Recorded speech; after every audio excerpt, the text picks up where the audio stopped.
Welcome everyone to Haven of Horror. As always, I am Subject, and we have Robert. I don't know anyone's name in this movie, so you don't get a nickname. Wild. How's it going? Oh, you should know Pearl's name. Oh, okay. You can be Pearl. You're an old pervert. Maybe at heart. No, you just are. You're old and a pervert. Well, hello. Hope Wait, does that everyone's mean enjoyed that the you're actually holidays. just Mia Goth in woman makeup? I can live with Terrible fates. that. Um, yes. So we had talked about doing this a while ago. But Robert and I just never got around to it. And then Robert's like, I need more time this week. So we're I doing do. this. This is the first of the X trilogy. I realized I think we were going to do these in chronological order. But fuck it, whatever. Who cares? Um, I mean, we've done the Pearl commentary oh, already. yeah, we did do that, didn't we? We did. Okay. Never mind. I that forgot about that. it went from okay, let's do all three in one night to maybe we'll do all three back to back over the course of a few weeks to now 2 months later. Here's the next one. Yeah. We're very professional at Haven of Horror. Uh, Sure. if you haven't noticed. But anyway, oh, and then it also went to, oh, I forgot we did Pearl. Oh, I hope everyone has had a great holiday. Robert, I find this to be a very misunderstood film, at least in my circles. We'll get Interesting. into that because I think a lot of people can't look past just the actual sex in this movie to see what it's saying with that. Because I hear a lot of, Sure. oh, this is just porn with some kills, and I don't think it's. I think it's a vast oversimplification. I think this did, depending on what circles you're in, I think this actually did get a lot of mature, thoughtful discussion when this was coming out. That this just kind of came out of nowhere, was a big hit. People were really into it. And then over the last couple years, I feel like it's kind of been eclipsed by the rest of the trilogy, uh, which is maybe unfortunate, even though I like all three of these movies a lot. I do think actual discussion of just this film as its own piece aside from the other two has kind of faded away, which is unfortunate. Yeah, because But we'll get into this all is that still my stuff. favorite of the three. It's great. But no, I have a lot of people that I've seen that have watched this movie and just went, oh, it's just porn with some kills. But like, I don't know, that's an oversimplification. I But agree. we'll It's a get mix of a into it. lot of different things. Yeah, we'll get into it here. I just wanted to let you know I forgot to stop the timer last time, so it is currently on 120 hours since our Silent Night, Deadly Night Part 2 stream. You got to beat it. All right. Let's keep Are you going. ready, good sir? Yes. In three, two, one, play. And I'll never forget the main thing with this movie is because obviously I am not a big film buff. I would consider myself somewhat of a film buff, but more for specific genres. This is the movie that gets me to notice A24 as a studio. It's a good one. I haven't seen a lot of A24 movies theatrically, but this is one of them. I don't think I've seen any of them. However, when they were still doing those like virtual screenings, I did get a double feature of this and Pearl. Oh, nice. Very nice. And I love this opening shot, and then of course the way we homaged it in the next two films. But here, it's a fake out like 4:3 old aspect ratio. But just kidding, we're looking at barn doors, and we're gonna zoom in and get that wide landscape. That's great. Great opening. And but before we get too deep into the movie, I do want to address something real quick. That's really unfortunate. Kind of breaking news. I just found out that Olivia Hussey passed away. Uh, Kind of a legend in horror film, but movies in general. For the horror community, she's the lead in Black Christmas, the original Black Christmas. That's kind of the big thing she was known for, and also played Norman Bates' mom in Psycho 4 and done a whole bunch of other stuff. And when she was young, she was like in one of the famous like Romeo and Juliet movies. So yeah, classic film actress, really important to the horror community. Of course, Black Christmas, kind of relevant to the holidays. And yeah, was just bummed like 5 minutes ago to find out that she passed. Uh, really unfortunate. I'm not seeing any reporting on this. I think it like just happened, or was just announced.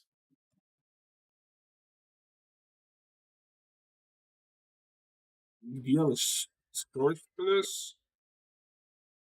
I think on her, like, I think her family posted on her Instagram or something.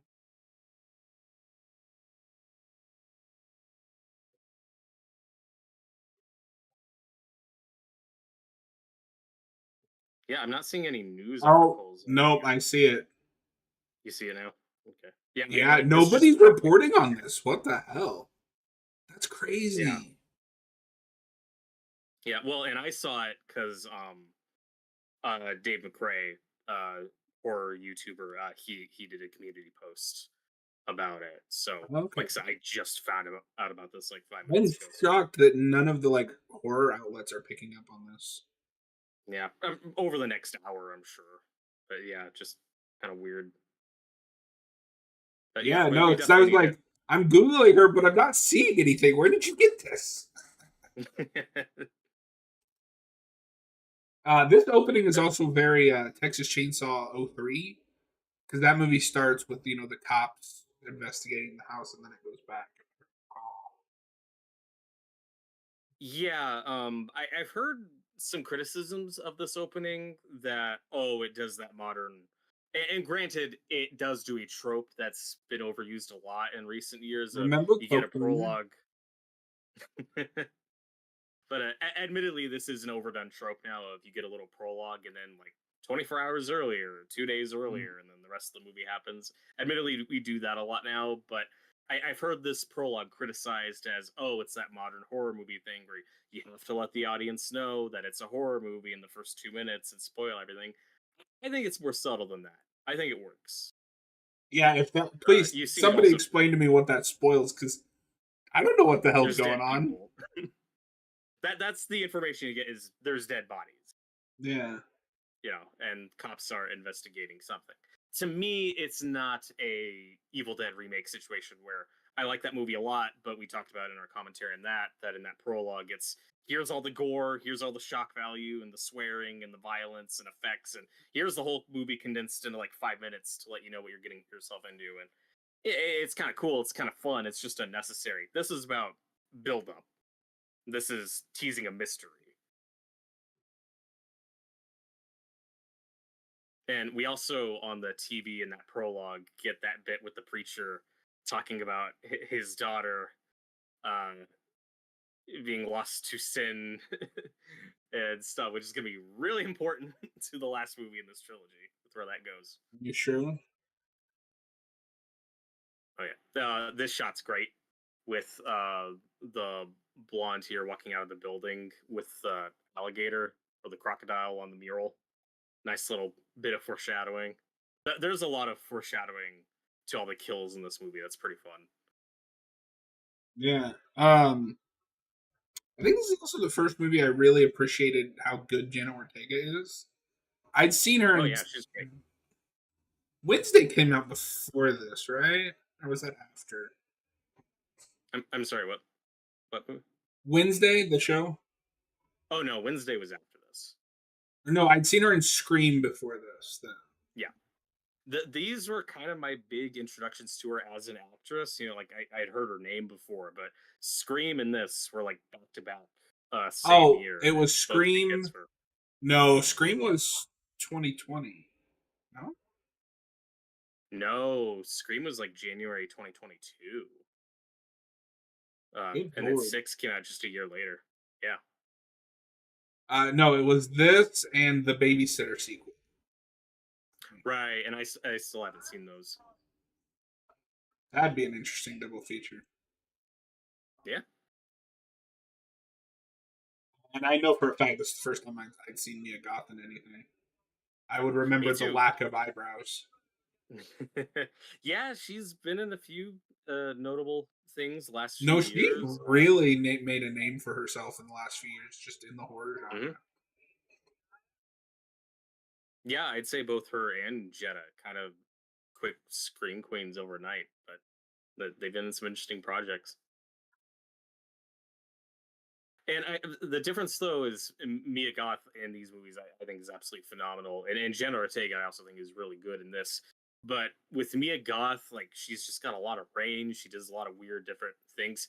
Jenna Ortega, in just the 2 years since this movie, has definitely fallen into a type, like you see as She's the Wednesday quirky or girl. In Beetlejuice, where she's like emo, quirky, like kind of sour, Yeah. cold faced girl. And even And but in like, here, because I watched that Miller's Girl because she's in it, which is not mm, a great movie, but she's kind of that same like, I want to be a writer because I'm quirky and I'm trying to seduce my teacher. but here she plays a very different type of character. She does an accent. She's pretty good at it. No, she's the innocent.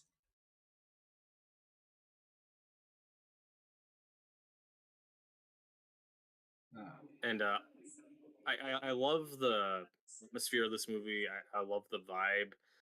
One thing I heard a lot when this is coming out, and I agree, is this is kind of the best Texas Chainsaw Massacre movie since the original. Even if there's a couple other movies in that franchise I like the remake, which I know you're a big fan of. This comes so much closer to capturing like the vibe and grit of that first film than and any of the other movies in that franchise. that's why this is my favorite of the trilogy. Is I think the '50s thing that Pearl's going for, it's fine. It kind of clashes with the story they're telling, and just isn't my thing. And then I really like the '80s excess of Maxine, but this is a much more focused Oh yeah. script. Yeah, and I love Pearl. I love the tone and vibe of that movie. That's what I love about this trilogy, though. They're all so different, but this one, to your point, is the most focused. It's the most simple, and if you like these types of movies, this totally, while also providing a bit more substance. But what I like about Jenna Ortega and why I take issue with the fact that people are like, oh, it's just a bunch of sex. She is the innocent one that has her innocence stolen from her, and it leads to her being killed. Like there's commentary about the loss of innocence, and Oh yeah, I don't want to say the corruption of youth because I don't think this movie is straight up saying we've been corrupted over time. It's we can go that way if we're in the wrong crowd because none of these people are good people except Jenna Ortega, and she's kind of brought down to their level. She just wants to make a movie.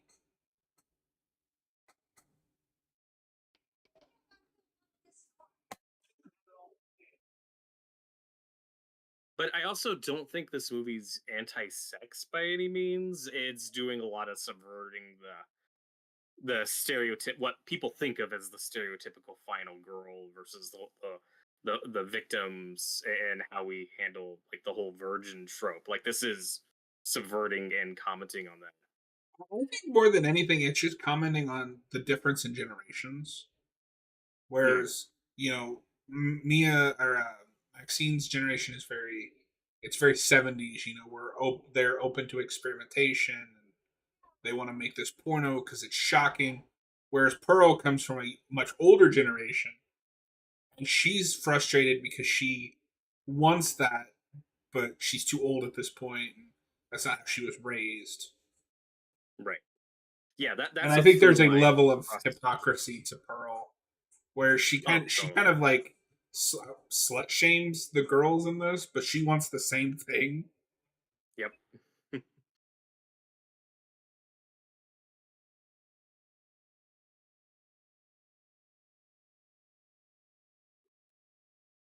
But even if these aren't great people, this is a great ensemble. I like all these actors. They have really good banter and chemistry with each other. It's just a lot of it's kind of a hangout movie, and it's a fun hangout.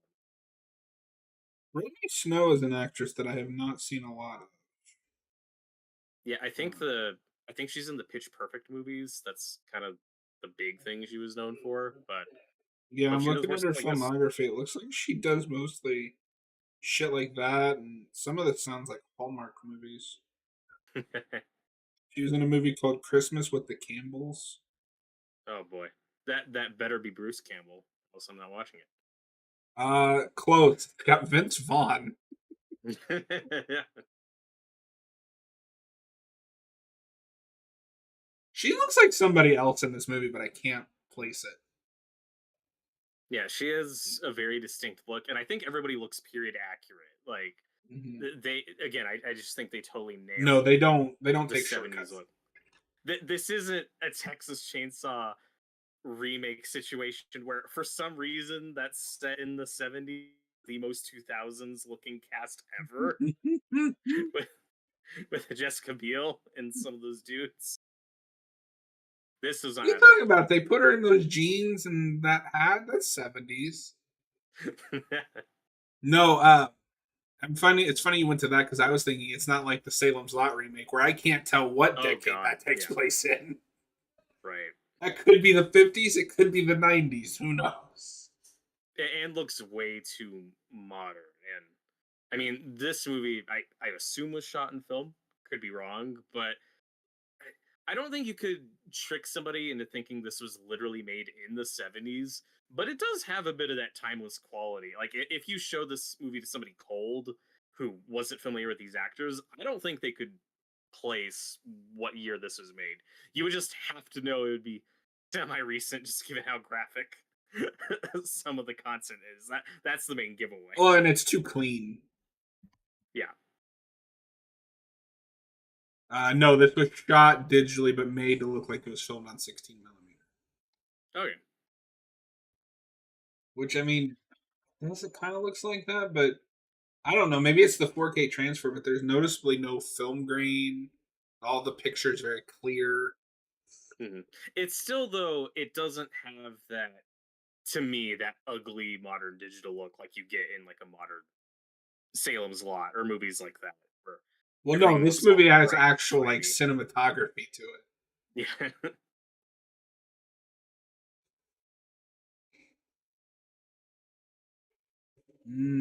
Dinner.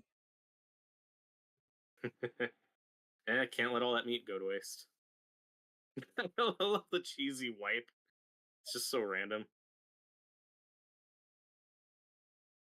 And this does a really good job for me as a massive fan of the original Texas Chainsaw Massacre. That's one of my favorite horror movies, of being an homage to that without feeling too derivative. There aren't too Mhm. many obnoxious callbacks or hey, remember this, remember this. It's No, all this about the is kind atmosphere. of It's all about the the setting. ultimate. Like, I like this specific era of slasher. I want to do that, Right. Because it's but like somehow you with said, more some people, likable characters than Texas Chainsaw Massacre. yes, much more likable characters. I'm just saying, there's no Um Franklin in this movie. no. But earlier you were talking about how for some people they just look at it kind of surface level of, oh, it's just a really graphic slasher movie with lots of nudity and sex. I mean, this is a mix of a lot of different things. It's looking at '70s slasher movies like Texas Chainsaw Massacre, but also specifically '70s grindhouse movies and exploitation movies and '70s pornos.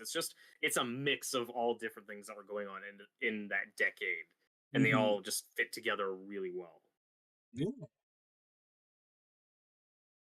And this is what I'm talking about with the Texas Chainsaw Massacre homage. Him standing outside the door, the camera is kind of at the back of the hallway. It's just straight out of Texas Chainsaw Massacre. All it's missing is the door slamming scene. Yeah.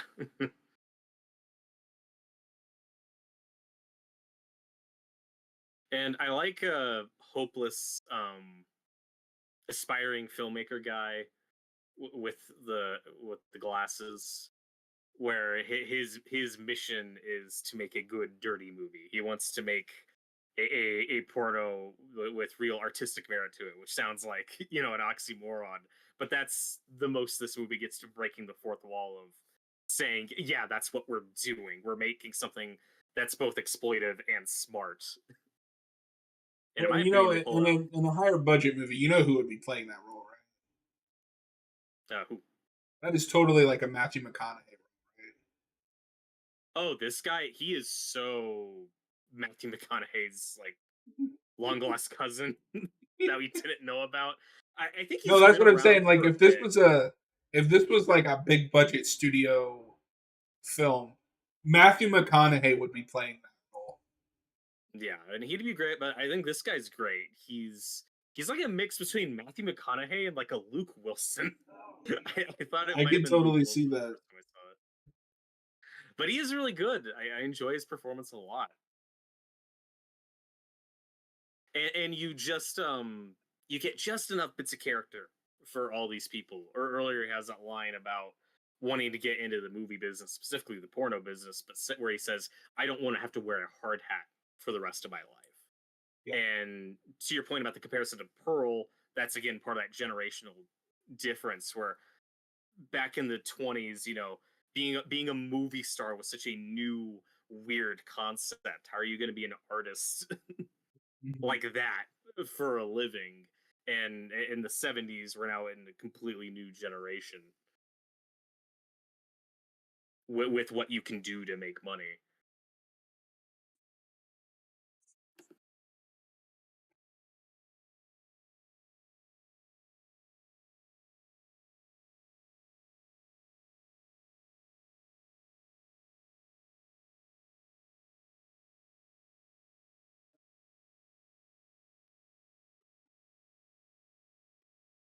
And I like that the characters in this movie, though, as flawed as they are, they still feel very real and at times likable. And this isn't okay, we're making everybody as obnoxious as possible, so you're rooting for them to die. No, it's just kind of a fun hangout movie. This movie doesn't make these characters as awful as it could. Like with our lead guy here, he's trying to be as respectful and polite as possible to this old guy, Howard. He's not I obnoxious. mean, to be fair, I would also be polite if there was a double barrel staring me in the Yeah. face. No, like I said, none of these are good people. By the end of Maxine, I kind of love Maxine as a character. And she's the most flawed of them, I think. Um, it's her or the blonde. Maxine's only real character trait in this movie is just that she wants to be a star, or like an actress. The blonde is more. I just want somebody to take care of me for the rest of my life because I don't want to work. I don't want to actually do anything. I don't care about acting. Hmm. Remember the Texas Chainsaw Massacre shot, Yep. except with old man Uh, ass. but this is the scene where I'm talking about, where he's like, "Hey, you doing okay, old timer?" He's pretty respectable. And a minute ago, we got the psycho shot with her looking, at the window Mhm. from a distance.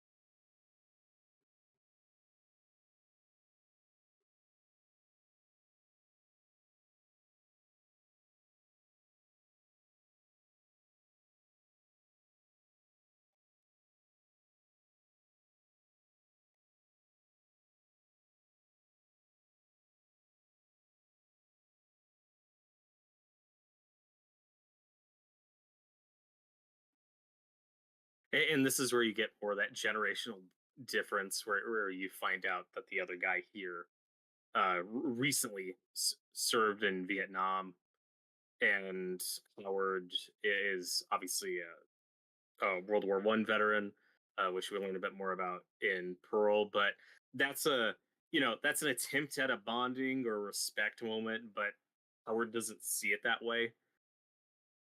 It's my You know, big thing with the first two movies is I don't understand how we get from him being a decorated war hero to he's a psychopath in this movie.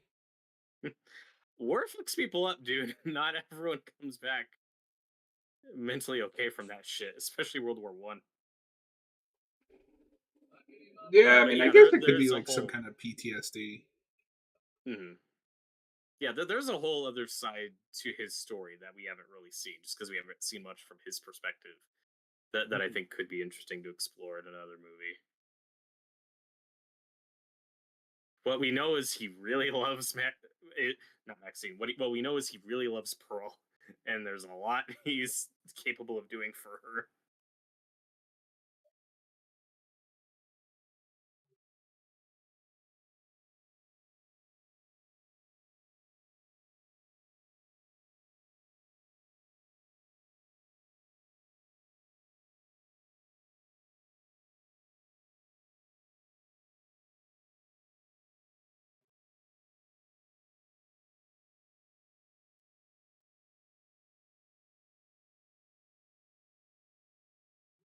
But to your point, they didn't he didn't communicate what they're exactly filming here. He was not entirely honest with these Yeah. sweet innocent old people with what they're doing on their property.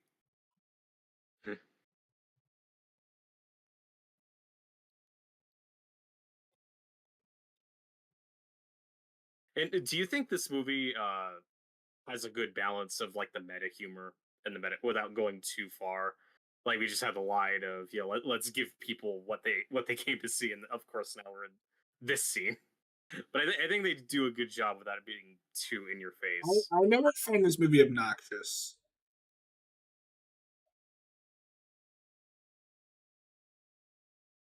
I do find it funny though because sex in film has kind of been a debate for a few years now. Yep. And then this movie comes out like, fuck you. And yeah, and what's weird is I don't remember a lot of controversy around this, probably just because it is just a weird little It's a little A24 niche, horror movie. yeah. Yeah, that like stuff like us watch, but it isn't trying to appeal to the masses Are you saying we're necessarily. perverts? Yes. Yeah, I don't understand how a couple of the scenes in Oppenheimer, an R-rated adult drama, are super controversial, and this movie comes out a year earlier. I don't get it. And half of this movie is just Mia Goth's side boobs.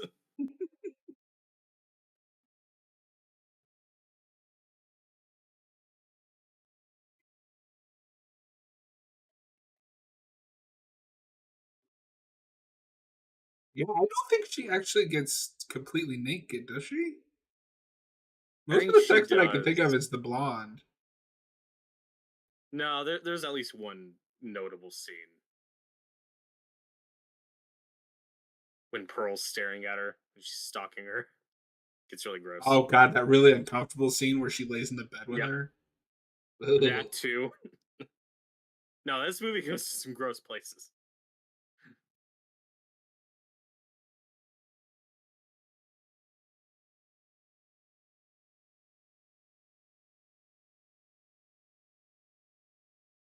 This is a very 70s horror show. Oh yeah. The zoom out, the Hmm.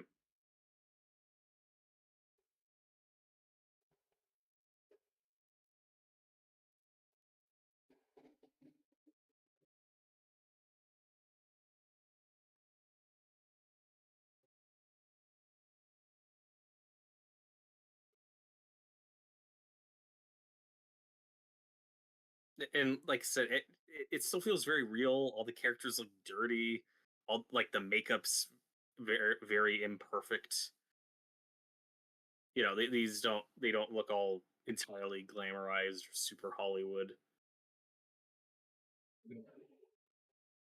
Hey Pearl, how's it going? oh god, that's my least like favorite shot kind of shot where there's just something in the background and you know there's something there. It shouldn't be there. And It not because shouldn't it's a be bad there. shot for anyone who's gonna start typing at me. No, it's because it's uncomfortable. It's almost like this is a horror movie. Oh, is that what they say? I love how you're like, she never gets naked in this movie, does she? It's like, well, 1 minute later. Yeah, I forgot about that.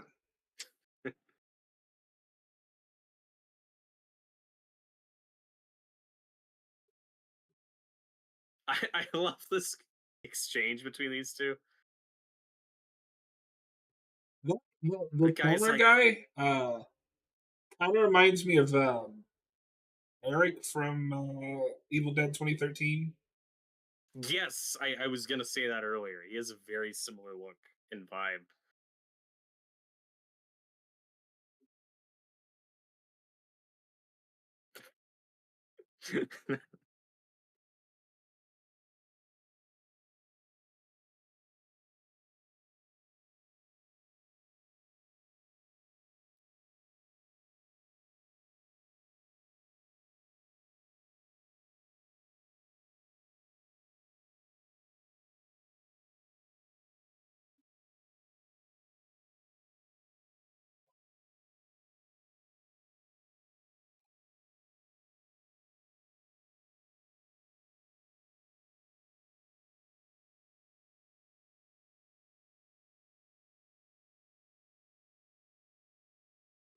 I do think we have a bit of a different read on Jenna Ortega's character. I don't think she's as corrupted as much as you do. I think she's just never been around people who talk like this. Like she's clearly a very, sheltered Well, but that's character. what I'm saying. When I say corrupted, it's she is the innocent character brought into this not innocent situation. CD world, yeah, And remember, there's going to be that scene later where she wants to do a shot.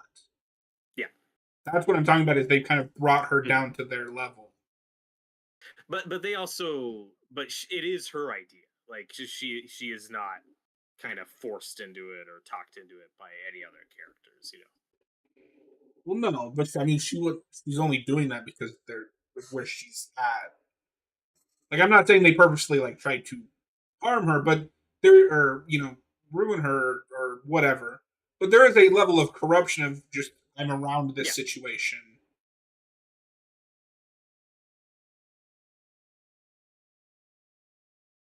and this is one Oh, of my hi, favorite alligator. shots. That thing is huge. Holy Hello, shit! Lyle. Yeah, they're freaking dinosaurs and they're terrifying. Why do Is that people live in real? places near them? Do you reckon that's a real crocodile or alligator? I'm guessing no.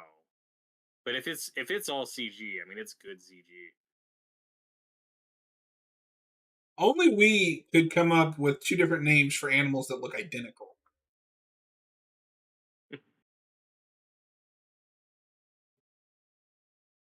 Now leave a comment explaining the difference between an alligator and a crocodile.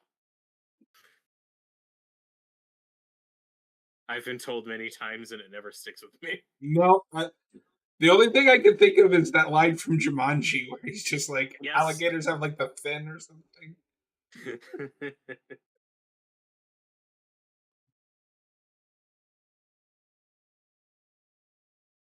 And it's really funny how the film student guy is like, man, we're making cinema. This is real. And then you actually see pieces of it and the dialogue's so bad. It's so cheesy. I love it. I mean,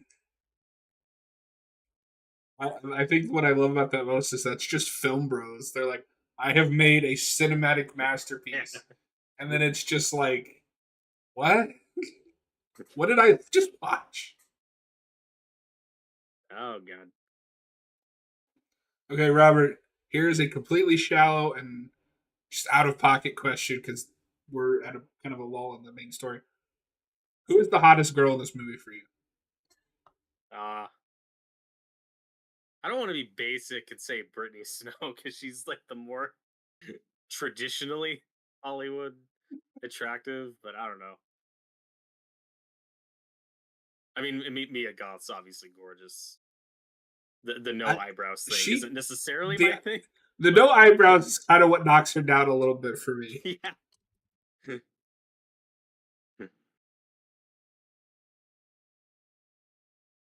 but it's also the '70s when you could just wear outfits like this around, and I guess people are cool with it.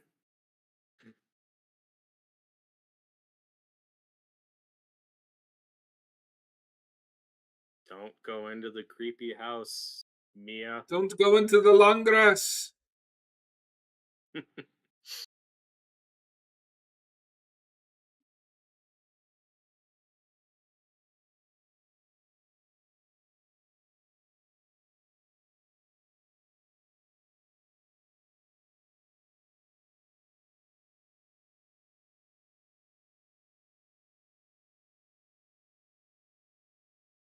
And it is just really cool though how this and Pearl were shot back to back using the same location. They just shot this movie and then cleaned up this house and made it look, all pristine and new, and then just made a whole other movie. That they sync up so well visually. It's really nice. And there's a number of props you'll see throughout this that they'll just reuse in Pearl because they have them.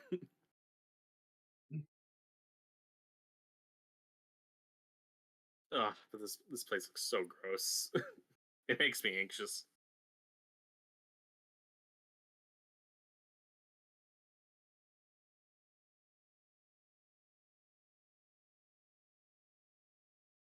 I can't wait to show you Resident Evil 7 because that is the most like disgusting. Yeah, I've seen parts of it. Because that is very Texas Chainsaw at the beginning. Oh yeah.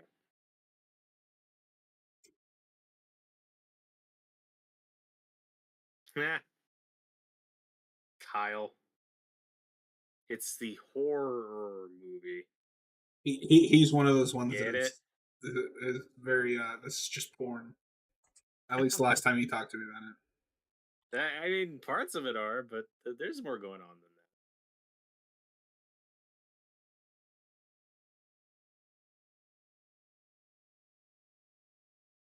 that. I mean, just for this dual performance alone, there's a lot to unpack. Did you know? This is the big question. Your first time seeing this movie, did you know that that was also Mia Goth playing Old Pearl? I did not until after I saw it in the cast. She's unrecognizable. I agree, and I think she's great. It was well because I didn't read the credits. It was well after I saw this movie when I found out she played. I was like, wait, what? I mean, it was before Pearl came out, obviously, and it's embarrassing because the end credits, if you remember, or I guess you didn't see this theatrically, probably, but the end credits to this movie, I don't think it's on the Blu-ray, but after the credits, they played a trailer for Pearl. And that was how they announced, hey, there's this whole other prequel movie coming out. I was like, oh, Mia Goth's playing the younger version of Pearl. That's kind of interesting. That could be cool. And I found out well after the fact, oh, that was also her in that movie. She's so good. Yeah, no, I knew about the Pearl movie, but I think just watching it, I had that same thing. I was like, oh, they're just saving money and reusing an actress. That's cool. Nope, they just she is Maxine or Pearl. Old Pearl. I always find it weird that this came out first because a lot of the movie acts like we are supposed to know Pearl before the movie came out. Oh, see, I've never had that you're supposed to know I, Pearl. yeah, I disagree because this functions as a mystery. You're supposed to be the build-up's a big part because you don't know that these old people are going to be psycho killers. If you're going to this movie completely blind, but oh, it's like a Texas Chainsaw type slasher. You're waiting for like their crazy cousin or nephew, or like a Mm. Victor Crowley to show up and start killing. I spent this entire movie waiting for like a crazy guy to burst on screen. But also keep in mind that Pearl's backstory was not visualized as a film until halfway through filming this. This movie is Right. not written with Pearl in mind. Yeah, this is not a like a. It's I don't want to call it a happy accident, but it's not an MCU situation where they planned the whole thing out. Like, okay, we're gonna make this movie, and then this movie, and then this movie will connect to that. Like, now they're just kind of making shit up as they went along. It just worked. Kyle, it's true. I personally watched Pearl first, then X, then Maxine. I always felt like it was so smooth that way. I'm not a huge mystery person, and I think that is a great way to watch it. Like Mhm. That's how we've been tackling these commentaries. We've already done Pearl, but what I like about these is you can watch X and Max and Pearl in either order. I would not recommend watching Maxine without X, but you Right. know. And the one thing that I think can throw people off if you do show somebody Pearl for the first time, just because I've heard this reaction from one person. They watch Pearl and then watch X and were very confused by Mia Goth's casting because they Mm, were waiting. Okay, is there going to be a twist where this is like Pearl's granddaughter or something? Which is obviously missing the point entirely. yeah. That's the big thing where that will throw you off and be weird. Like, wait, why is she playing? How are they connected? It's like, no, no, it's a thematic thing. You're not gonna get it if you're distracted by 10 years later, we get Avengers Pearl game. Can we please that. just I'm down. keep casting Mia Goth as people in random decades that either are a serial killer or deal with serial killers, and then cross Hmm. them all over? Something like the way this movie uses sound, where like almost all of the sound went out of that shot. Hmm.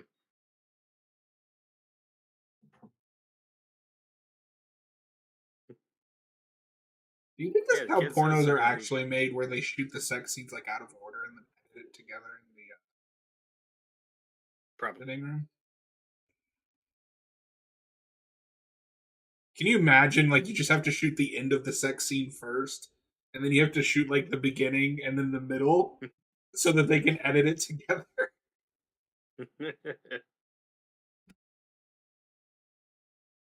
And that's the big line that carries out throughout this trilogy of I will not accept a life I do not deserve. You know, she's got a bit of an ego to her, which Pearl certainly had. And if I have to hear one more, I will not accept an ending of a trilogy that I do not deserve. When talking about Maxine, I will Oh get boy. Iron Pearl, Doctor Pearl, Spider Pearl. I would watch the shit out of Spider Pearl. That sounds hilarious. Yeah. Oh God. And we also talked over the most disgusting lemonade I've ever seen in anything. I don't want to drink that. I don't like lemonade, so it all looks disgusting to me.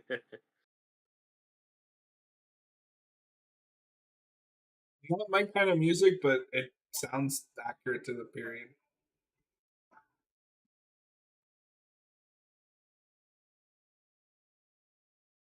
Yeah, I think I like the soundtrack in this movie a lot. I think there's only one really obvious. Okay, yeah, of course. What's that? I think now I'm blanking on the title. What is it? It's in Halloween, I think. But we'll get to it. We'll get to it when it comes out. I'm just blanking on the title now. It's not Don't Fear the One of Reaper, the, is it? Don't Fear the Reaper. I think that's in this movie, unless I'm Oh, mistaken. I think it is with Is it the death scene? not evil dead guy. Not Evil Dead. Yeah, yeah. I'm pretty. That's like the big one. That's like, okay, if you ever make a '70s movie, you always have Don't Fear the Reaper. But other than Yeah. that, these are, Kyle, the worst and of course, it's a lemonade great or song. food scene is Midsummer. I mean, just Oh God, watching that sounds Midsummer is horrible. the worst. Oh, I still haven't seen I hope you like being bored for 2 hours. it. Ugh. Almost three. No, actually, I think the only time I've watched that was with Kyle. And I was like, this is so boring and so long. And then I found out there's a fucking director's cut that is even longer.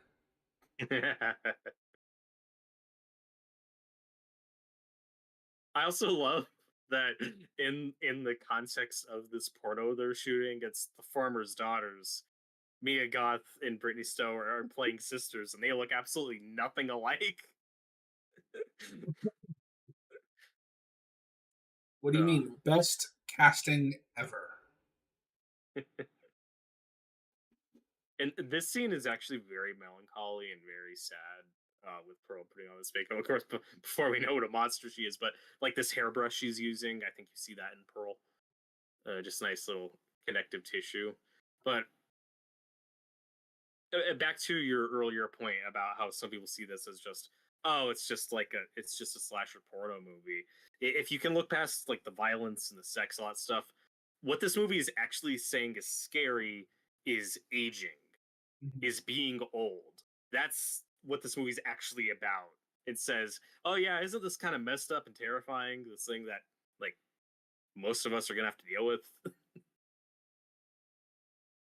That's what this whole thing is about, and then we'll then carry out through the rest of this trilogy is this idea of age and perceptions of beauty and all that stuff, and not being able to do things you could or want to do, which can be awful.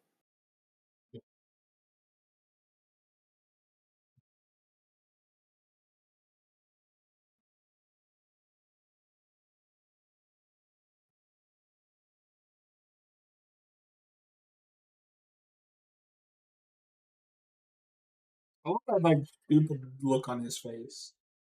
Oh, not Matthew McConaughey. Yeah, And I should know his this name. He's great.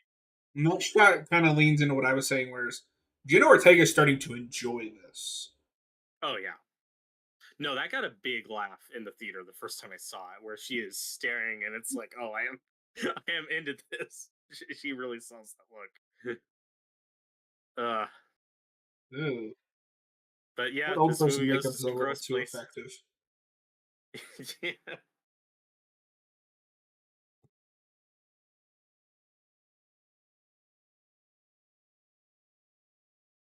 Robert, are you ready for our end of the year ranking next this coming Sunday? Oh, very much so. It's gonna be a good time. It is. I'm trying to think if there's anything else I need to watch, but I think I've seen at least all the big horror. I'm sure there's like 6,000 indie movies that I haven't seen, but I just don't care. Yeah, I mean the big one you can't get to is Nosferatu, yeah. Nosferatu, obviously.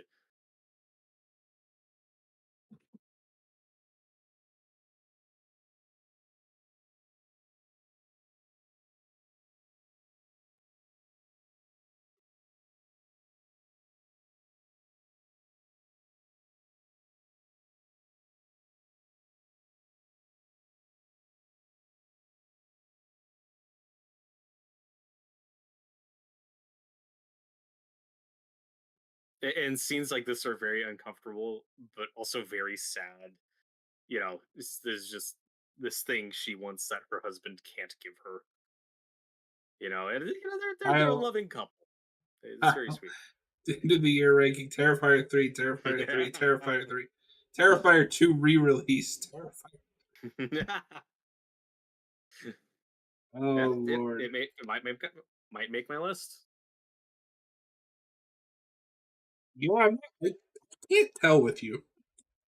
Hmm? You never know. You never know. Is Terrifier 3 a lock for you for your top five, or are you not sure yet? We will see.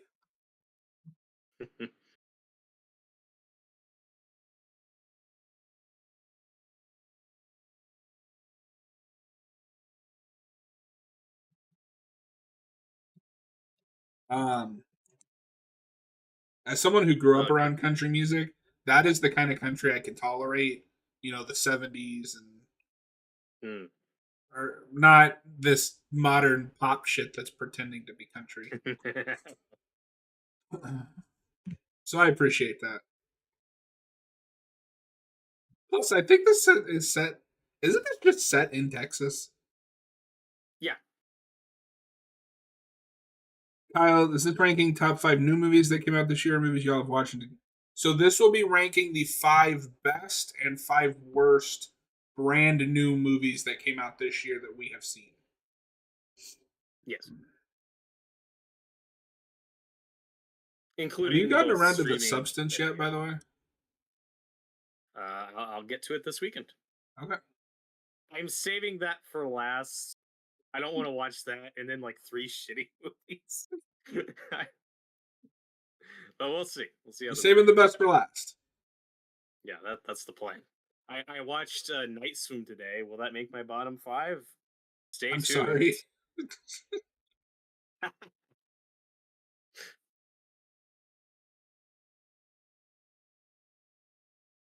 But I also I love this scene so much. I think these conversations are actually very mature and thoughtful about where it's yeah, again there's a curiosity and like okay, so you don't love each other but you also do this stuff for work. Like this movie really demystifies sex Yeah, in an it's interesting crude, way. but I like that line. Um, you can choose who you love, but you can't choose who you screw. Want to screw?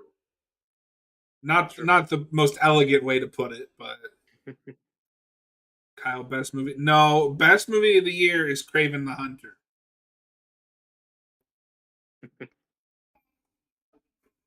But But neither of them are also, horror movies, so they won't be on our list. yeah, and this is also one of the really important lines of this movie in terms of what it's about. When she says, Brittany Snow's character says, "Life's too short, and one day we're gonna be too old to fuck." So enjoy it while you can.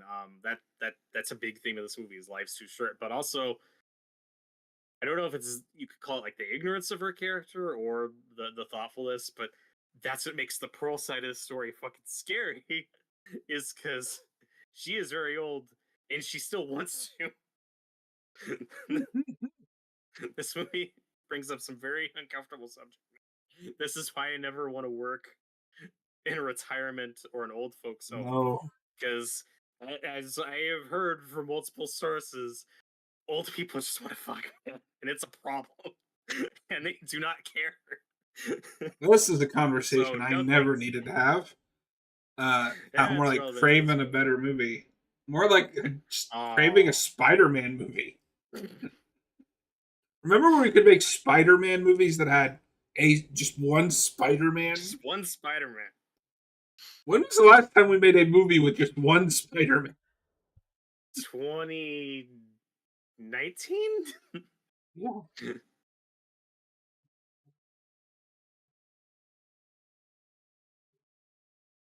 And like I said, scenes like this are just nice. Just a nice little hangout movie. It's like a lot of those Friday the 13th movies, but if the characters are actually fun to watch. And we Listen, weren't Friday the just 13th is padding. my favorite hangout movie, but this one's all right.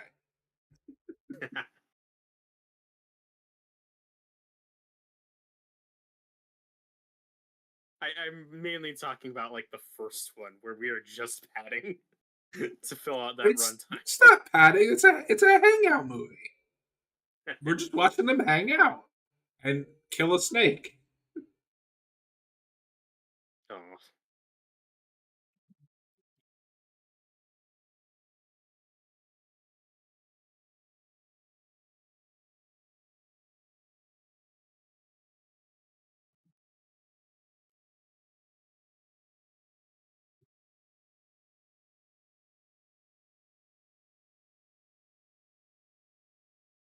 And like I said, this is the stuff I that like I think this makes this cover. movie stands out. Hmm? Yeah, it's very nice. She's a good singer. I'm glad they were able to let her sing a song in this movie. It's And not this is the stuff I. it's not Ashley Johnson doing that cover in the Last of Us Part 2 trailer, but pretty good. Oh, okay. Yeah, she's great. I thought you were about to shit on her. I was like, what? No, No, yeah, Ashley Johnson's a great singer. no, But I this is the stuff I find desperately really want a dramatic. full length version of that song that she's singing in that initial reveal Yep. trailer, and they won't give it to me. Give me what I want.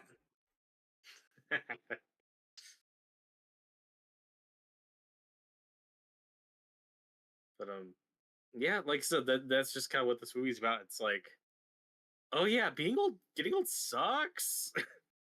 We all try to ignore it and not think about it, but no, that's the real horror of this movie.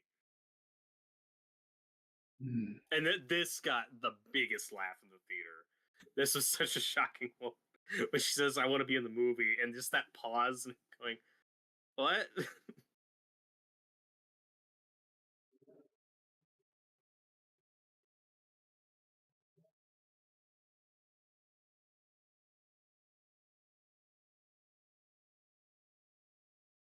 She's innocent to the point of her name is Lorraine. That just like is an innocent sounding grandma name.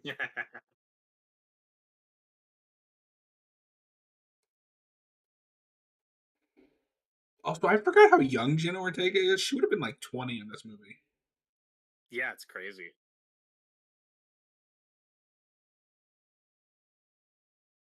And I do like, again, the complicated conversations these characters have of, well, it's just sex. It doesn't mean anything. It's just for a movie. But then when your significant other isn't cool with it, then it's a problem or complex, I should say. And do you think of them as these two as like? Do you think he thinks of them as boyfriend and girlfriend, or do you see them more as just friends? What do you think their relationship looks like outside of I think he this? harbors some kind of like possessiveness over her to the point of not just Yes. friends. I like how he's so adamant that his story can't change halfway through, and then she's like, "Yeah, but Yep. she likes Psycho." His only excuse: That's good. Psycho is a horror film. Kyle, there's a lot of snakes in this movie too. Oh Aha. Not a lot on camera.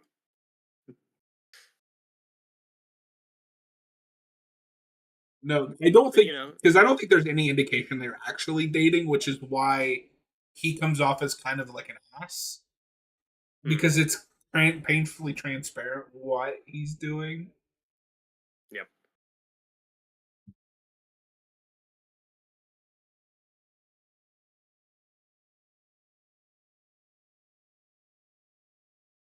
That's a good line. That's a good comeback of you haven't been 42, but I've been 23. Like this guy, he's got some real life experience, and the other does not. Yeah. And he is sleazy. Like he is sleazy producer man. He's just like, yeah, she wants to be in the movie. Yeah, who are you to stop her?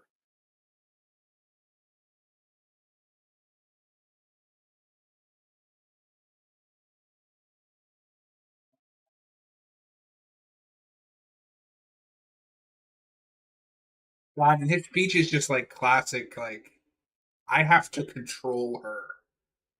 Yeah, and you get some of that hypocrisy where he's making this dirty movie, but he's seeing the other people still as others. Like he just said, like, well, she's a good girl. She's not like the other ones. Like he doesn't see them as people. They're just pieces of his film aspirations. They're just tools for that. But Yeah. he The still whole like has, she's a nice girl. Just yeah, ugh. yeah. It's very. Oh, he has like classic nice guy Yeah. syndrome. I mean, the most shocking part of it is he also has that like I. You look at him and he just screams nice guy Yep. personality.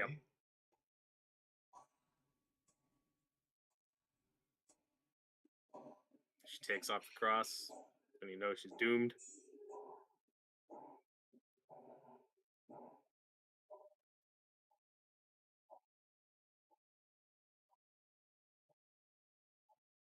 And it's funny because I think one of the first images I saw of this movie is that poster with the because they did those all those character posters with the X in front of it, and hers is just her Hmm. screaming in like terror. Yeah, that's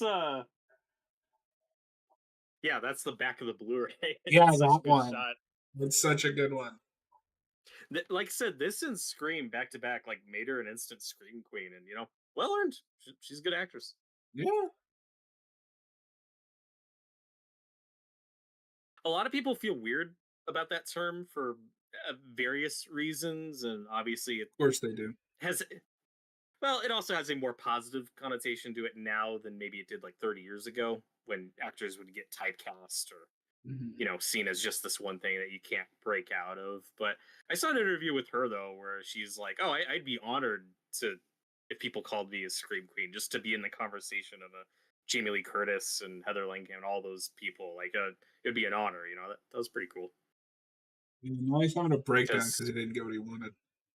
What a weirdo. yeah, All right, it's so creepy and also kind of sad and pathetic. Just it's everything. It's because this is the most professional very uncomfortable. commentary in the world. I hope you're right. I'm still here. Oh man, look at that shot. The camera looking down on him in the bathtub.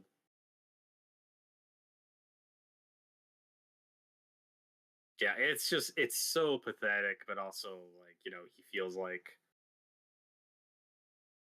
I mean, can you blame him with the guy, the girl he likes, who she's hooking up with? Like, I get it.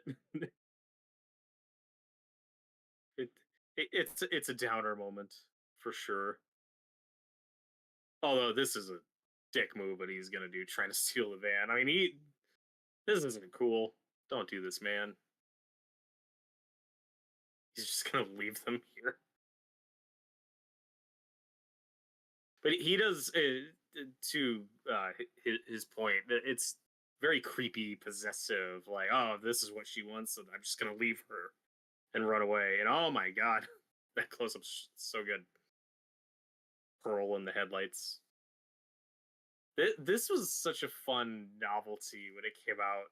Of I'll save some of this conversation for later, but just these old people slasher killers. I had never seen this before. I've seen shades of it. We've had older antagonists before, certainly, but you don't typically see decrepit 80-year-olds as slasher villains. It was such a fun surprise.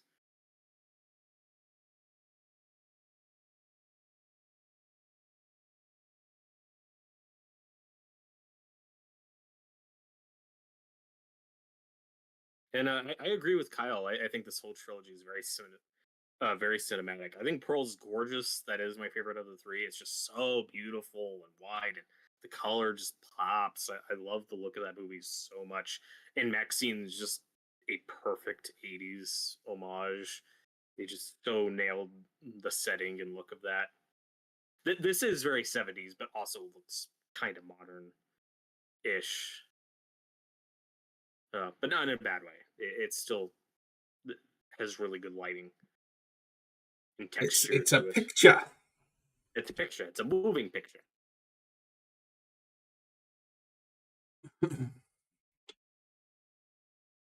And this scene's so uncomfortable, but again, he's not like horrible about it. Like, he's obviously very grossed out, but he doesn't just run away. He's also like, okay, let's find your husband. You're clearly mentally ill. Let's get you inside. He's trying to be a good Samaritan, but yeah, yeah, that's how you get a knife in the throat. There's Don't Fear the Reaper. Yeah, yeah. I was pretty sure it was in that movie. That's the big one. I love it here. Maybe we should stop. Maybe it's just Halloween ends after that. Using it, it's like, okay, we need to stop. Well, with Halloween Ends, it's just Let's like, move remember on. Halloween? Yep. Oh god. Do you think this guy thought this is how he was gonna go out? I'm guessing probably not. And I knew immediately when it was Don't Fear the Reaper because I love Blue Oyster Cult. And I've heard this song a million times. Yep. I But keep this is like forgetting, but our I'm going to have to send you some of their other. I love the red. We've talked about this 100 times. Red That's lighting. beautiful. The blood covering the headlight, bathing the scene in red. So gorgeous. This is our big slasher kill of the movie. It's just so bloody. Yeah. And gruesome. Ugh. But I got to send you And some of their other she's stuff because they have. I like this song. They have better stuff. They have like two big hits and are otherwise pretty forgotten. I should take the initiative and listen to more of their stuff. I got you. My dad was a big fan. Nice. I was shocked you hadn't heard their Godzilla song. Yeah. Well, maybe I'd heard it and just didn't connect the dots. You've probably heard the cover because I think. Yes. Don't quote me on this, but Bear McCreary and Serge Tankian do a cover for King of the Monsters, and I didn't like it. Yeah, most people didn't. And I like Serge Tankian. Tankian? I don't know how you say his name. But this scene's great. I think this is one of the songs that they did bring back in Pearl. Pearl just having her little dance, one moment to herself. Okay, so here's a question: how much of this do you think? Because obviously this is consistent with Pearl. Do you think any of this is maybe dementia or old age setting in? Like she doesn't understand that she's Oh, 90. that it's possible. That's a good question.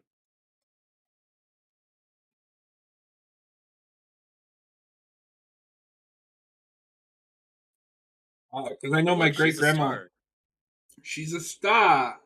My great grandma had one of those memory diseases, and I caught her Yeah, multiple times thinking she was just walking down the street to her home that she hadn't lived in 30 years. yeah,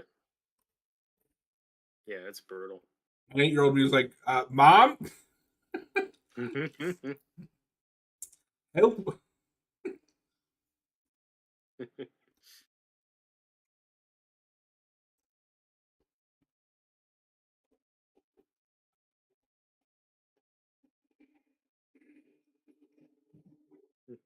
And this is that classic horror movie thing of look, trying to steal the van. That was dick move. Doesn't mean he deserved that. These characters necessarily deserve what happens to You get what you fucking deserve. them.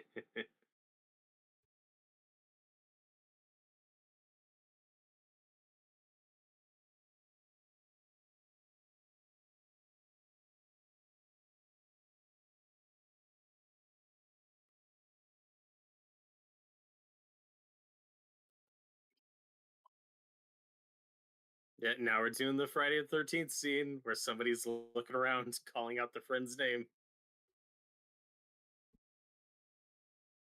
That's a classic drinking game. If you're doing a Friday the 13th binge, take a shot every time somebody's look around going, Sarah or Mark, you'll probably die. Hey, Todd. Ted, Paul, where's Paul, John?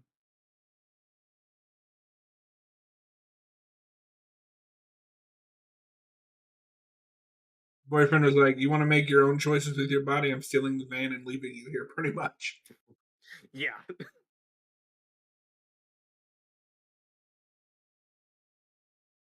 It's even more messed up when you know who these people are. He would have left them here with serial killers.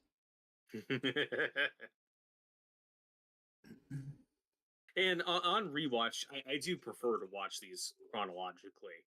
Mhm. Watching this as a sequel to Pearl is really cool. The tension just feels so different, Yeah. and you spot all these little details. But I still say for showing these movies to somebody for the first time, I prefer to show this to people in release order. I think that is the better way to watch it on first Hmm. view.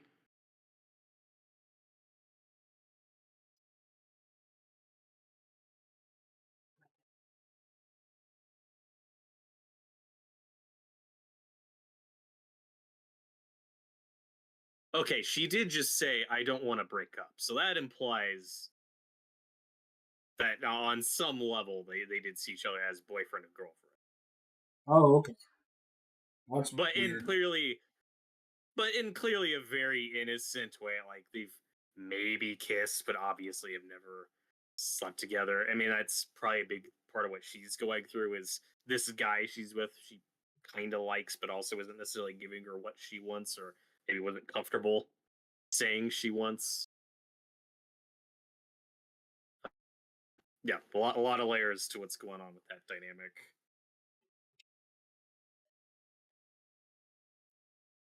And Hey, a Robert, very creepy. are you saying that this movie is complicated?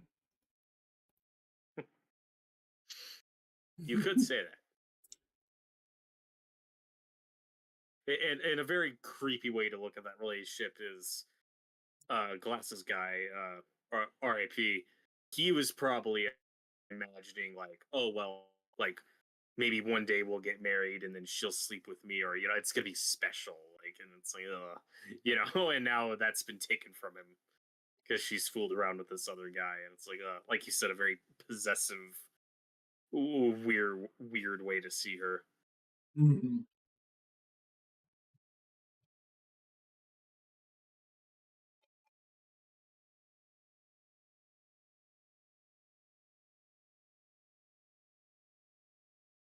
I do want to see this guy in more stuff. A lot of fun. I, this is a trope that's been done to death, but is always effective. The foot on the nail. It's brutal. I like it. Damn. I can't see that without thinking of Home Alone 2. I think it's Home Alone 2. I think the nail's in the first one. No, because 2 it's like in tar or something, so he can't see it. Yeah, okay, maybe that is two. Because Yeah. no, two turns it into a cartoon where they're like electrocuting people and nails in you feet. you call it a cartoon. I call it a horror movie. It's awesome. It is so sadistic, and I love I haven't seen it in like 20 years, but I loved those movies as a kid. it. First The one's first great. three. Uh, the third one I've never liked.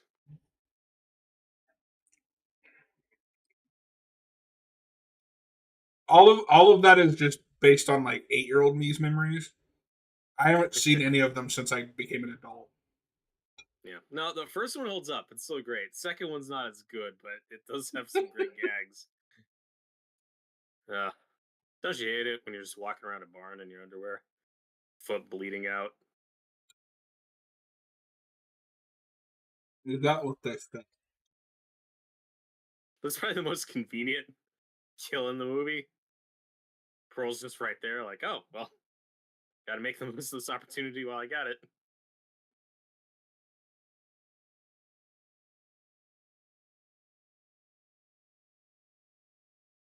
And he's right. Making this movie did cause somebody have their eyes pop out of their skull.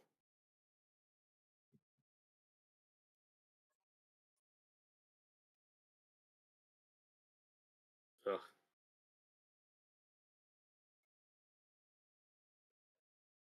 God damn it, Howard.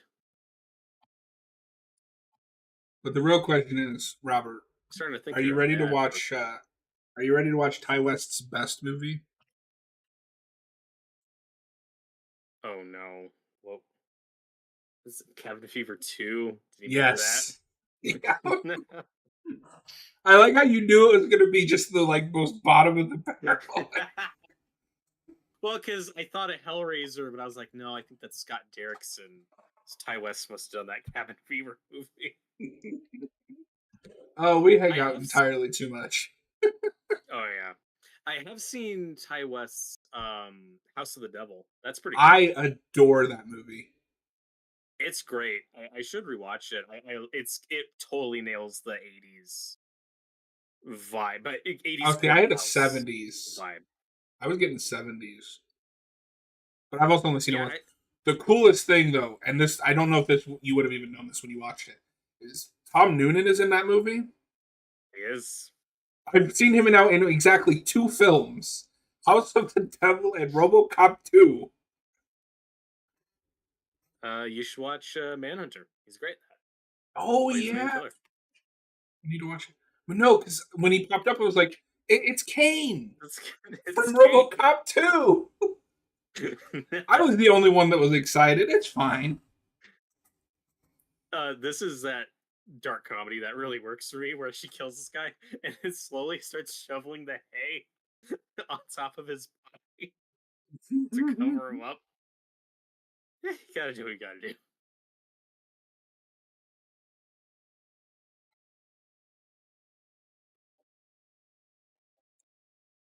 Don't go down there, Jenna.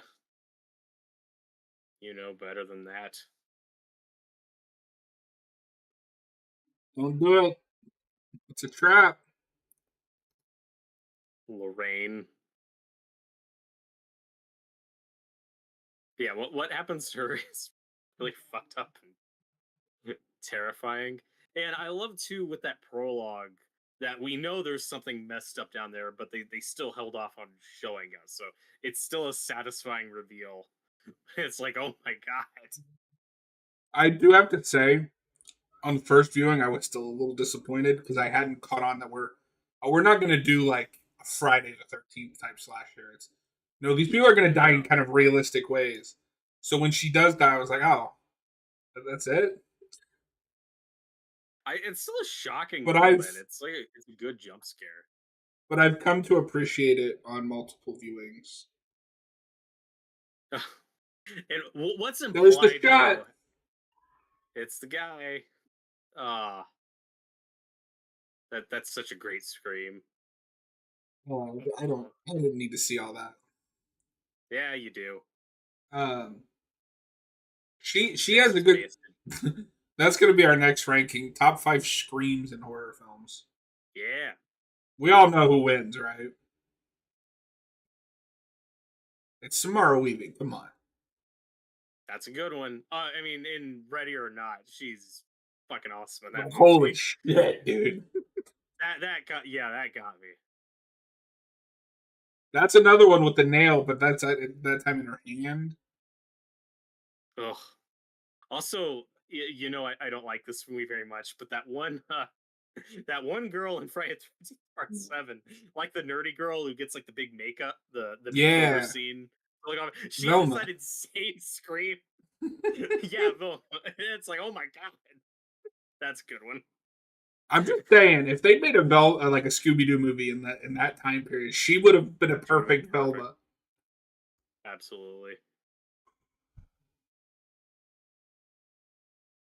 But I also like this without going too exploitive or graphic. It's more just implied. There's even seeds of kind of a 70s like rape revenge thriller in here. Hmm. There's certainly some molestation going on with what happens with Mia Goth. Speaking of rape revenge, have you seen the remake of I Spit on Your Grave? I've never seen I Spit on Your Grave. They're not high on my list, but what do you I think feel of like that I mixture? shouldn't like that remake, but I do. It. I was out after the first one though. I tried to watch the second one, and when people it goes too far for what I want to see on screen. But that first Yeah, one is pretty okay. It's a tough watch though. I will say it is. yeah, too. Maybe I'll put that on our list so you finally have to watch this and suffer. Oh god, yeah, we'll get there. It's for gators.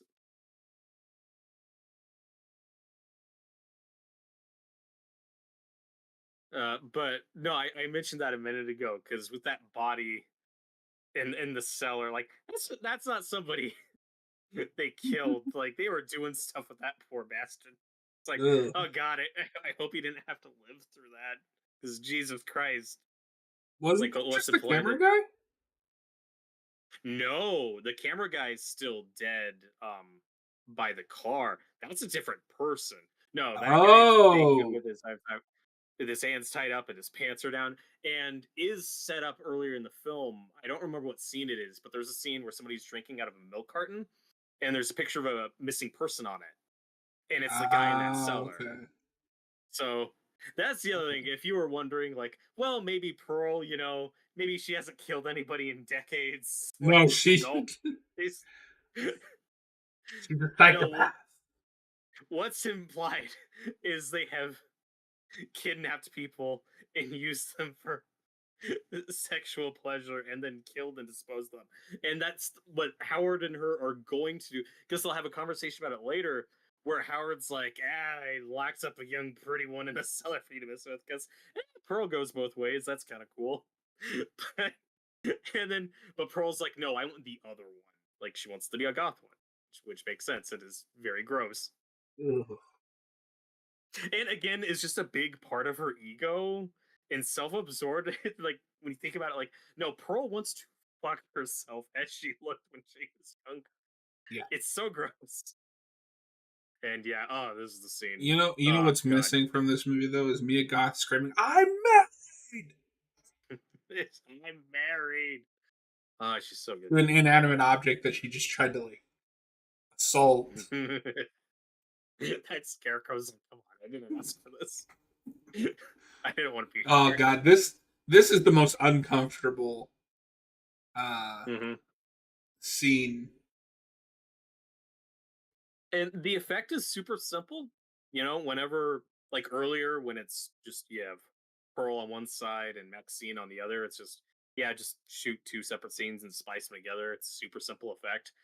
Here, though, obviously they need doubles to do some of these shots, and it's very seamless. It's never distracting. And see, I didn't even think about it just being two shots placed together. I just Hmm. figured, oh, it's a double. Hmm. Yeah, I'm sure they did all the tricks, and uh, It's and just good nobody to know wants. that no matter how desensitized I am, the genre will find some way to just go fuck you. And I think this movie has a good balance of giving you some kind of fun, old school slasher schlock while still pushing it and getting gross and weird, but not to a okay, I never want to watch this movie again degree. I think it's got a good balance to it. The gross scenes are sparse enough that the movie still has some rewatchability to it.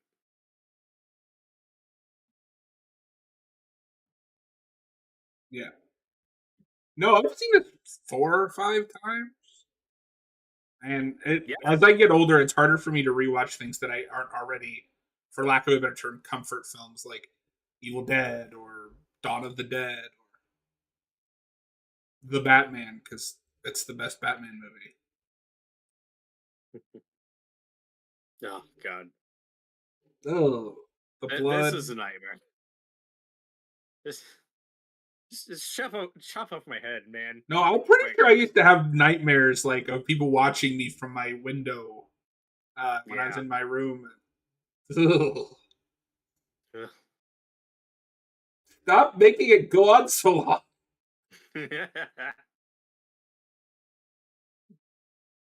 I said Pearl, she's progressive. I think she's just horny, man. that, that that's how you sum up this whole trilogy. That's what it's all about. Laura's not in Maxine, That's true. which is, I think, maybe it's not a mistake, but that could have been cool. Like, find another way to parallel where Maxine is with where. Mhm. You at least get a few glimpses of Pearl, where she kind of Mhm. imagines she's there. Yeah. She's still kind of traumatized by these events.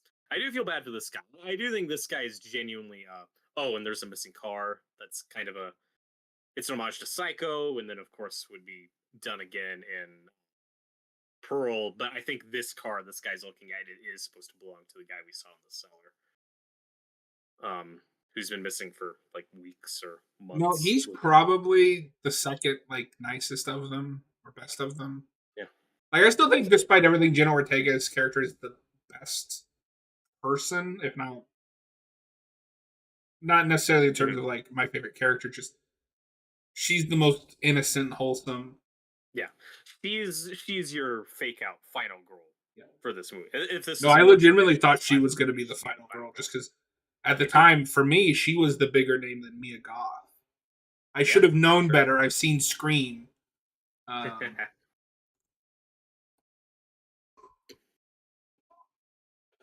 do you want a fourth movie, or do you just want them to end it? um, if there's a couple more movies I'd like in the series, I'd like another one set between Pearl and X, more about her and Howard's relationship. I think there's a cool story there. I also think it would be cool to do a movie in the '90s or like late '90s to see what does a middle-aged Maxine look like? What does she look like past kind of her prime as a movie star? Where's Optimus Maxine Prime. in the late '90s? Yeah. Um, and of course, in the '90s, you could also explore because there is that through line of like the evolution of the porn industry in the '90s. You get the introduction to the internet and like the Pamela Anderson tapes and all that stuff that you could comment on. So I think there's potential for a couple more movies. It's just If they make it cool, if not, I'm fine with the trilogy as is. So I'm open to it. I should say Because more you than like just asking for the thing I worry about is you get into that, you kind of run into that Scream territory of, okay, how many different people are going to come after this one woman? it. Yeah,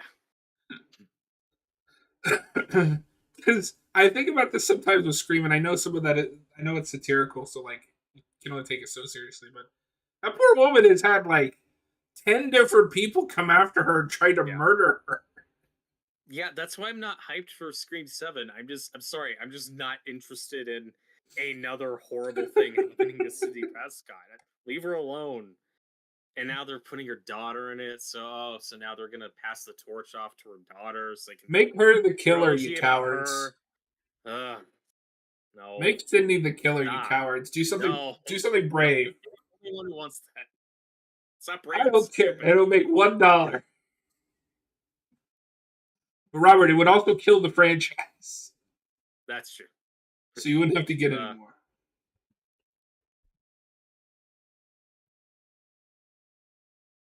yeah, that death.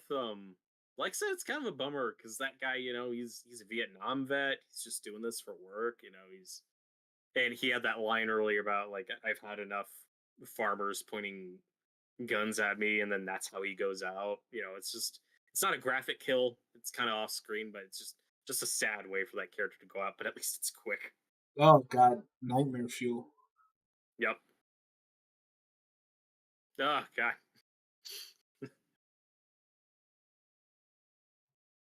Last thing you want to wake up to is naked old people stumbling around your house. And here we got the shining shot. Okay, this is a shot I'm sick of. We need. I'm fine with it here, but we need to stop with Um, the axe in the door. slight spoilers. Terrifier 3 does it, and I was just like, "Oh God, can we stop?" We need to stop with the shining shot. This got me in the feels. This Oh, makes me wince with the fingers getting mm, smashed. That makes me wince. Ugh, God. It's brutal. oh God. Somebody please help me. Get back down in that cellar and fuck my wife later. God.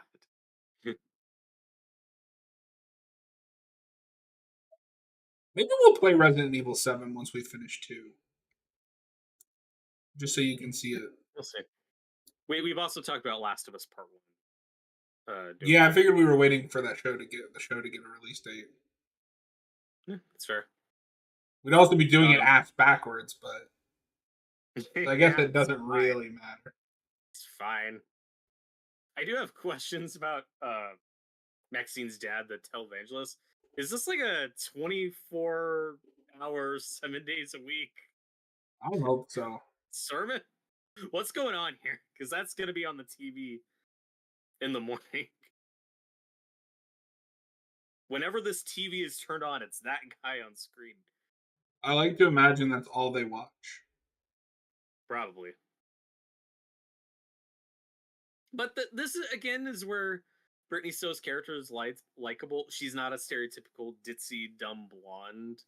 She's actually kind of proactive. Like, oh, okay, I'll try to take care of you. Here's a blanket. Just and then she gets slapped. This is probably Oh, my didn't even favorite kill just because of how insane it It's a is. good one. It is, and it's set up so well. It's such a good payoff. I thought like that's probably how Pearl or Howard were gonna die, was by the alligator, but nope. I kind of wish it was a little more over the top, but I like it for what it is. Yeah, it's still pretty cool. Yeah, and this line's brutal but honest. When she says it's not my fault, you didn't get the life you wanted. It's Mhm. brutal, but there is that issue between older generations and younger generations. There is a jealousy there that can happen. And it's like, hey, it's not our fault. However, your generation turned out. Oh god, she didn't deserve that. What a way to go. Do you think he likes that original recipe or extra crispy? Yeah, a bit of both. Oh, I've never put this together. She doesn't like blondes. Yep, that's really important in Pearl.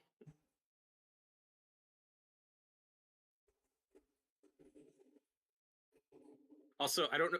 We may have missed it, but I know uh Pearl's dad in the wheelchair. I know his wheelchair is in the cellar somewhere. So again, Okay. just nice little bits of continuity. Does anybody in this trilogy have a worse fate than her dad? Oh God, that talk about a just a horrible, sad existence. Just being a vegetable like that. Or her Um, mom, who's like a vegetable and burned alive? her death's certainly more violent than his. She's burned alive and then left to rot in a cellar and dies like a day later. That is not a quick death. I love to see it, folks.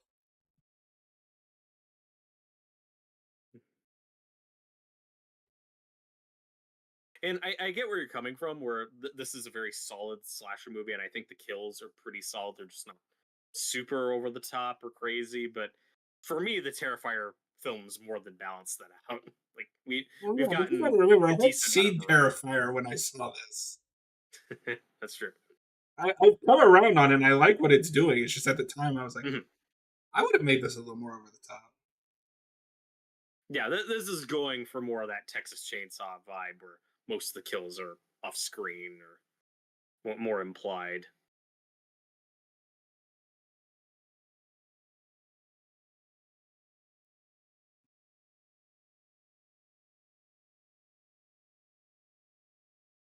But it's three down. But this is where you get the revelation, though, that even though these people were filming a porno on their property behind their back, this was always the plan. This is why Howard agreed to let them there, because the plan was always to pick them off and save a couple for Pearl to enjoy. Like they have done this before. It's kind of messed up when you think about Yeah.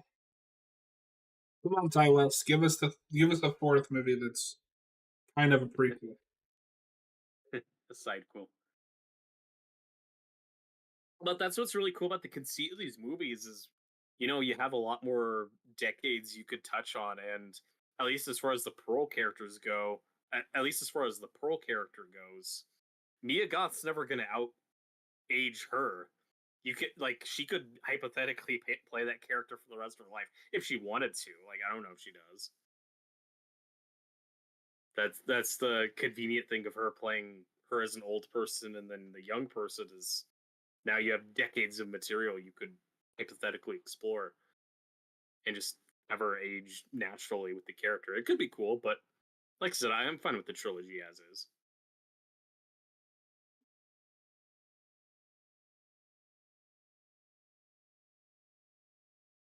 But this scene's kind of sweet, old people, they're still capable of love. The scene is disgusting. Like, it's gross. It is a little funny though, because isn't this what leads to the husband dying? Yes. They set it up earlier where he's like, look, my heart's too weak. I can't do this anymore. It's risk. Ugh. But that is a bit of that dark humor in this movie that I like, though, where you do get the graphic sex scenes earlier. It's like, hey, if that's what you came for, and if you enjoyed those scenes, well, here you go. Now it's not so pleasant, is it? That's why I'm saying is I don't see how people say this is a porn, like a just a porno. It's all front loaded at the beginning, and then Then you get gross shit like this. unless this is unless this is Unless this doing is it your for you, thing. little voyeurism here. This I love this just nightmare scenario of Maxine under the bed. I was thinking Oh. her friends are murdered and she has to listen to this. So Ugh. Maxine, why are you in therapy today? Is it because all of your friends were murdered? No, it's because I was under the bed when they were doing it. I barely knew those people. I don't care. But this was gross.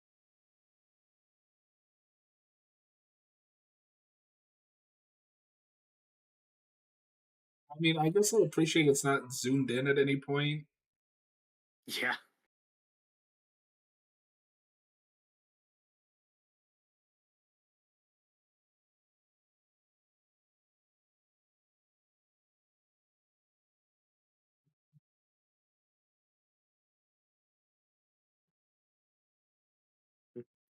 But if you did watch Pearl first, you now know by this point that she has not outgrown her desires. She did not get it out of her system in She the 50 did years between not. these movies.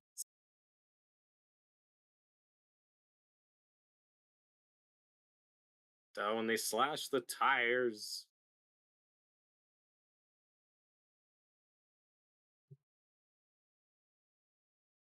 oh, Don't feel the reaper.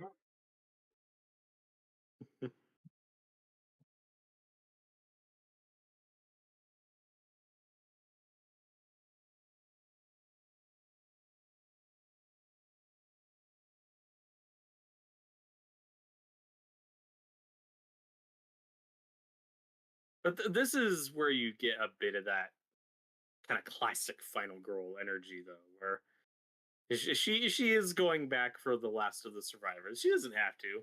Around the She's trying perimeter. to be a hero. Around the survivors, the perimeter. I don't know how the line goes, but Create around the survivors a perimeter. Create. yeah. Can we Was what? please can we please edit this movie so that Yoda is the protagonist instead of Miyagi? Mm, dirty movie we're making. I love that it's kind of Yoda, kind of Kermit the Frog. It's the same guy. Oh, is it? Frank Oz. I did not know I that. actually don't know. I actually don't know if he was doing Kermit at that time. He's mainly known for Miss Piggy. I didn't know he was Miss Piggy. Yeah. That's insane.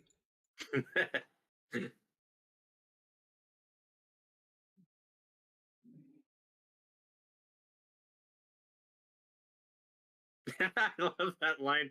Howard's like, if she's in the house, it's self defense. That's the law. It's like, why are her fingers bashed in? It's like, she's on our property. What choice do we have? This tiny Jenna Ortega girl. Okay, I looked away for just a second. Did Jenna Ortega already die? I don't think so. I don't think she's gotten to the cellar yet. Oh, okay.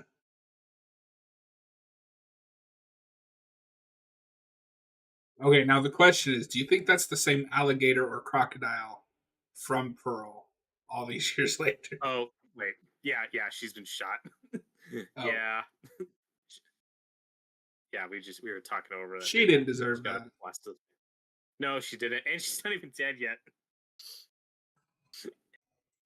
And then her like her body twitching is what causes Howard's heart attack. It's so good. It's the second greatest heart attack on film. The greatest is when Chucky gives that sergeant in Child's Play 3 a heart attack completely on accident. That's a good one. But yeah, like you said, Jenna Ortega, Lorraine, she didn't deserve that, but you don't do that. You don't yell at your potential rescuers saying "fuck you, I'm getting out of here." Like, no, that's gotta be smart about these things when you're in this situation. No, I think Maxine is a legit great female girl. She's got like a grit. Yeah, Uh, she's no nonsense. And back to your question about is if that's the same alligator, I'd like to think it's the same one. I know they can live pretty old, so it might be possible. How long do alligators and or crocodiles? Because I don't know which one it is. He called it a gator, so taking Howard's word Oh for it. damn! It says here Um, crocodiles can live anywhere from 50 to 70 years, so it could be. damn. Yeah. I did not realize There- that. so- I cracked up at this. And there's no way Pearl's that is not immune. meant to be funny. No, again, there's a little dark comedy in this movie. And that's a good one of just a shotgun blast throwing her back 20 feet. Well, that's what I It call divine reminds intervention. it reminds me a little bit of in Logan where they try to do the stereotypical fence run and they just bounce off the fucking barbed wire. Yeah.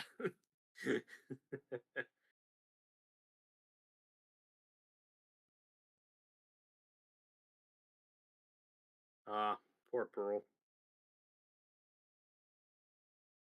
It was always gonna end like this.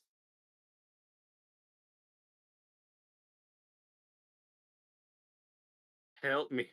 I've fallen and I cannot get up. I love that it's those stereotypical. It's my hip.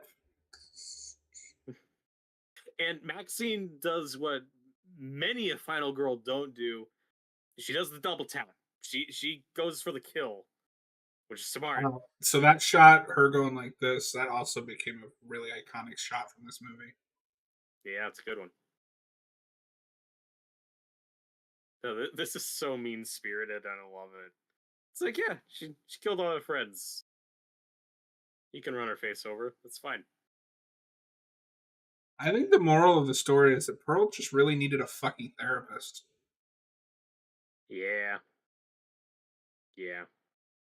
Well, the therapy in the 20s isn't what it is Or today. some electrical shock therapy. They, yeah, they would have shocked her for being too horny. They'll shock that right out of you. I mean, Your she tried animal to fuck a instinct. scarecrow and then yelled at it that she was married. Hey man, that scarecrow is coming out of her. That's who they'll cast as Scarecrow in the Scarecrow movie or in the Batman movie, part 2. It's just that Scarecrow, I'd love it.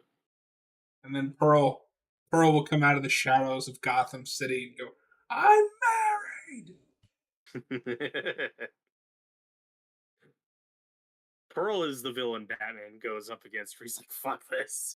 That's the only with your shit. You are too crazy for me. What have you done? What have you done? Driving off Imagine into me a the goth the singing sunrise. Ava Marie or whatever that song is. Ave Maria. Yeah, it's close. Fuck you.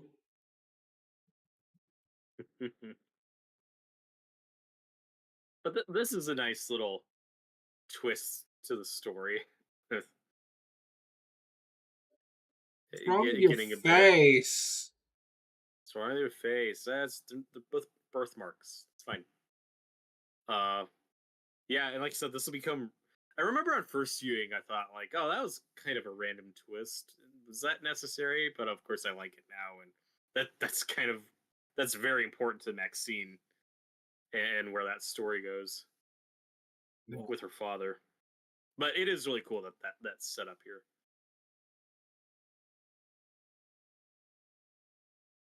And this, I think this is in one of the trailers, but this movie ends on such a good line. Yeah. No, that the ending line I love reminds this me of share. like Rodriguez's Grindhouse movie. Oh, it's got a very grindhouse feel. This final shot's just so good. What do you think is on it? One goddamn fucked up horror picture.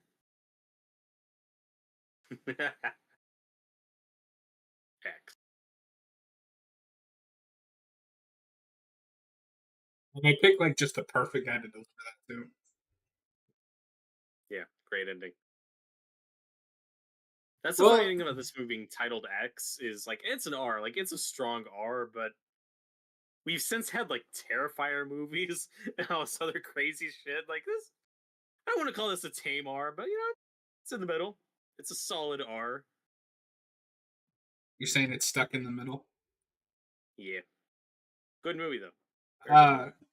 I hate this movie's title because it's like impossible to search without being hyper specific. It's the Teddy, magic as number. always, shows up at the end. She's got the X factor. You know. I love how in the poster the wood is shaped like an X. It really shows you what it's about. Yeah. Got him. Yeah, and one last thing to mention on though that makes this such a cool companion piece to Pearl is how like the producer guy that Maxine's sleeping with, he says that he tells Maxine, you're going to be a star. She also says, she wants to be like Linda Carter, who's kind of one of the big names at the time, and he says, you have that X factor. Like Brittany Snow's character, she's the very typical blonde. He'd seen a lot of those types of movies, like the typical Hollywood gorgeous. But he says that Mia Goth's character has that X factor because she's unique. She stands out. She has a specific look, which is a complete contrast to Pearl's generation in the 20s, where they're like, "We're looking for a blonde. You don't have the X factor. You're this weird farm girl. Like you're not what we're looking for. We're looking for somebody blonde." So again, just really really nice layers. These things feed together super well.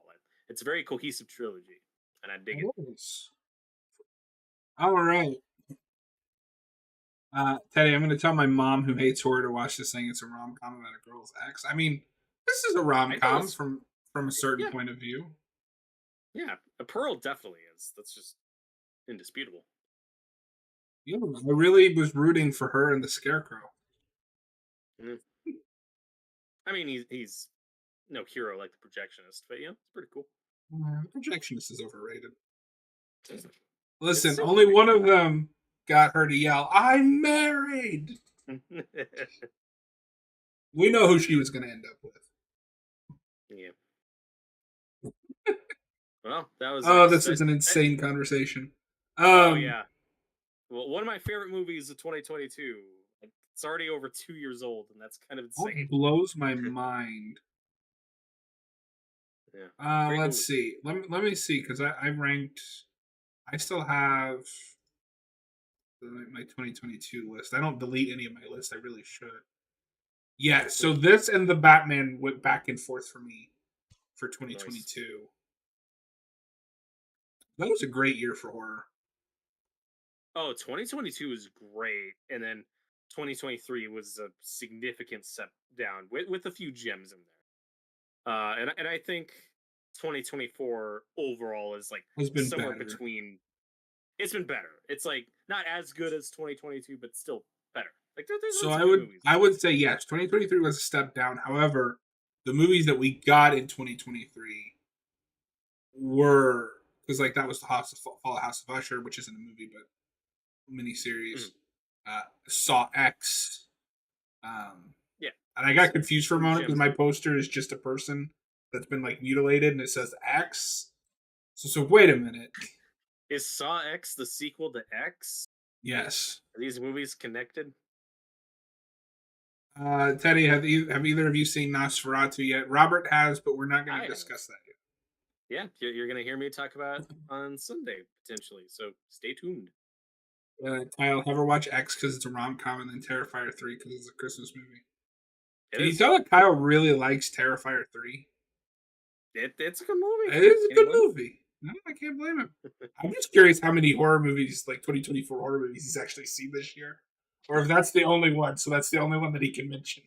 He's seen two. He's seen Terrifier 3 and the re-release of Terrifier 2. Oh, that's true, yeah. That's a lot of Yeah. That's a lot of being terrified. Oh yeah, big time. And Teddy, that is correct. Nosferatu is a Christmas movie. But it is not the best Christmas movie. Yeah, we shall see. All right, that is going to be it for us tonight. That was, yeah, you're full of shit, Kyle. He said, I've never seen Terrifier 3. Sunday, we will be back with the 5 best and worst ranking, and then we will either play a horror game here or we'll play some Batman over on Gotham City. We don't know yet. But have a good night, everybody. Later. I'll tell you.